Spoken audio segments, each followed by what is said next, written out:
Happy Sunday, everybody. Welcome, welcome. I hope everybody's having an amazing Sunday. And if you're catching this live or on the replay, please say hello. Please tell me where you're from. And let's have a conversation about something that actually caught my eye this morning on Facebook. I read a quote today, and I want to read it to you right now. And it says, if you have a Black friend and you don't understand their pain right now, you don't have a Black friend. You simply know a Black person. And I want to say that again. If you have a Black friend and you don't understand their pain right now, you don't have a Black friend. You simply know a Black person. Well, I was all set to share that post. And I thought, this is kind of spot on. And then I stopped and thought about it. There's no way that you can understand the pain of the experience of being Black unless you are Black. What you can do is listen to the experiences and have compassion for the experiences. There's no way you can understand that. And actually putting that expectation on white and white presenting people and people who are not Black is actually something that I believe is not fair. You see, I cannot understand what it feels like to be white.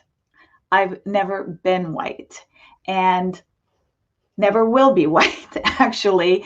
And there's no way I can understand what it feels like to be part of that white majority and not always feel like a standout or somebody different as a Black person. Listen, my husband is Black. My husband is white. Sorry.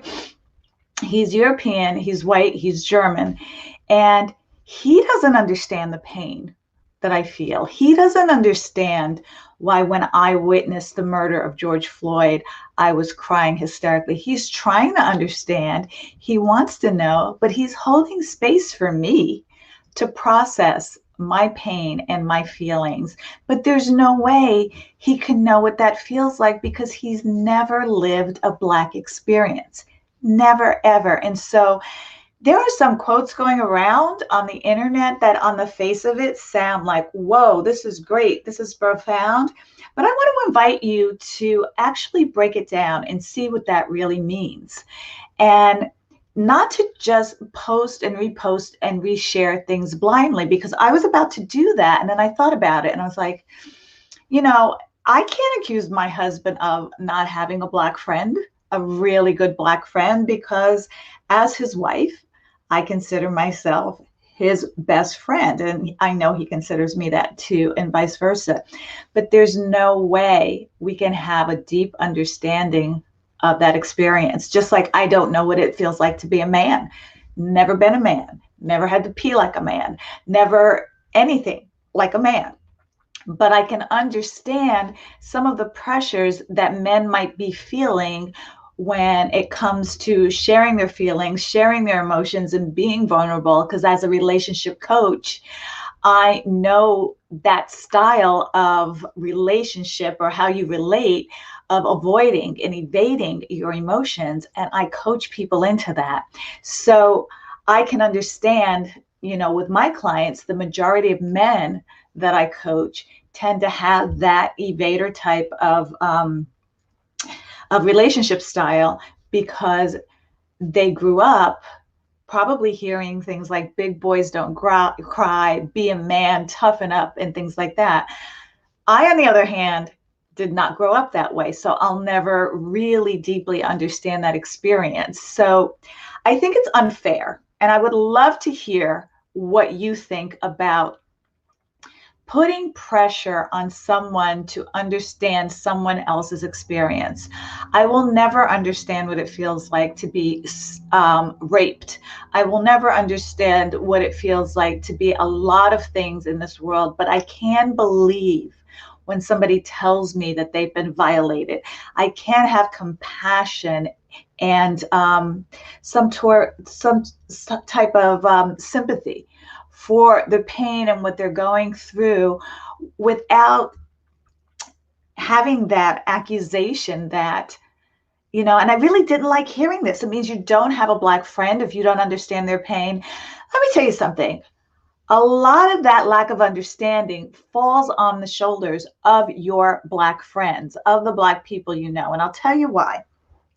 The resilience, oh my goodness, I'm using wrong words today. The resilience that Black people have developed in their heart, in their soul, and in their spirit to actually take the microaggressions, the macroaggressions, the unconscious biases, and the insults and the feeling of difference is a part of our way of life. So much so that we don't share every experience. We don't share every feeling that we have about what it feels like to feel different, to feel less than, to feel not a part of, to feel judged by the color of our skin and not the content of our character. It's not something that we wear on our shoulder and share every second of the day. And so I would say to you that your Black friends probably haven't shared a lot of their experiences with you. A lot of our experiences are really painful. A lot of our experiences are also embarrassing to us and shameful to us, that we are treated in a certain way. And we do not feel, for years, we have not felt comfortable in sharing every experience with our white friends or our white family or people that just don't have that shared experience. We'll share it with each other because it's kind of like a club, so to speak, where we get it, we understand, and we can share those stories. But the resilience runs so deep within our culture that we probably don't mention it to you. So I would say, in hearing that quote, and I want to just go back to it again, I haven't memorized it. If you have a Black friend and you don't understand their pain right now, you don't have a Black friend. You simply know a Black person. And I'm going to not be on board with that statement because I know the responsibility now is on Black people to be more open and honest and share about those experiences so that more white people will know exactly what we've experienced, how much we've experienced, how long we've been experiencing it, and the effect that it has on us to experience it. Let me know what you think about that quote that I shared. Let me know in the chat, whether you're watching this live or on the replay, your thoughts about something like that. Do you really feel, if you're not Black, that you can understand the pain that your Black friends are experiencing or the pain that the Black community is experiencing? I really want to hear from you about your thoughts about that, because I know I will never know what it feels like to not be Black. And so I can't understand it. I see it. I see how the forces of racism actually have an effect on both sides. But to have that understanding, to be white and not be judged by the color of my skin, I'll never get that. I'll never understand it. But I'm not going to make you wrong because you have that, because we were born into this type of system and we were raised in the system. But now that we know and are becoming aware of what the experiences we're having on both sides, it's an opportunity for us to come together. So if this video is something that you feel that your friends, white and Black alike, will benefit from hearing, please share it out. Please let people know about it. And I just want to thank you for watching today or watching on the replay. Let me know if you're watching on the replay. Have an amazing Sunday, and I'll talk to you all soon.